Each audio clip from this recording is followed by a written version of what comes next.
அனைவருக்கும் வணக்கம். மீண்டும் தளத்திலிருந்து கார்த்திகேயன். இன்றைக்கு நாங்கள் இப்போ பார்க்க இருக்க விஷயம் என்னென்னு சொன்னால், இந்த உயர்தர பரீட்சை பெறுபவர்கள் வந்த மாணவர்கள் அடுத்த கட்டம் என்ன செய்ய போகிறீங்க. குறிப்பாக நீங்கள் பார்த்தீங்கன்னு சொன்னால், நீங்கள் ஒரு ஸ்டேட் யூனிவர்சிட்டிக்கு போகிறதுக்கு எதிர்பார்ப்போடு இருக்கிறீங்க. அதாவது இலங்கை இந்த அரசு பல்கலைக்கழகம் ஒன்றில் நீங்கள் உங்களோட பட்டப்படிப்பை தொடர ஆர்வத்தோடு இருக்கிறீங்க.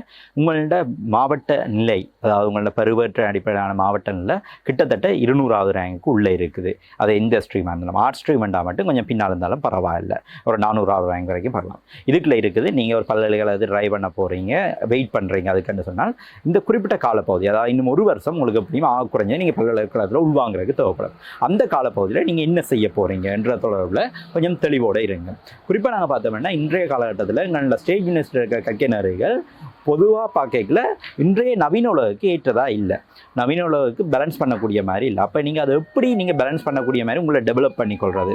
குறிப்பாக நீங்கள் அந்த துறை சார்ந்த சில கற்கையினர்கள், அதாவது குறிப்பாக தொழில்நுட்பத்துறை சார்ந்த கற்கையினர்களில் உங்களை நீங்கள் எப்படி விருத்தி செய்து கொள்ளலாம் என்ற தொடர்பில் நீங்கள் சிறு சிறு கற்கையினர்கள், அதாவது மெயினாக ஐடிஎஸை பற்றி தான் நான் கூட கதைக்க விரும்புகிறேன்.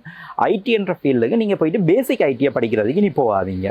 இப்போ இருக்க சூழ்நிலையில் இப்போ இருக்க அட்வான்ஸான விஷயங்களை, அதாவது குறிப்பாக நாங்கள் பார்த்தோம்னா ஏஐ அப்படியான விஷயங்கள் சார்ந்த அட்வான்ஸ் விஷயங்களை படிக்கிறதுக்கு உங்களோட நேரத்தை ஒதுக்கினீங்கன்னா, நீங்கள் கேம்பஸில் போய் படிக்கிற கற்கையினரோட மேலதிகமாக உங்களுக்கு இந்த தகவல் இருக்குல்ல, எதிர்காலத்தில் நீங்கள் ஒரு வேலைவாய்ப்பை இலகுவாக பெற்றுக்கொள்ள முடியும். அதோட லைஃப் ஸ்கில் சம்பந்தப்பட்ட விஷயங்களையும் எதிர்காலத்தில் உங்களோட தொழில்துறை சார்ந்த விடயங்களையும் இந்த குறிப்பிட்ட காலப்பகுதியில் படிக்க ட்ரை பண்ணுங்கள். மீண்டும் சந்திப்போம். தளத்திலிருந்து கார்த்திகேயன்.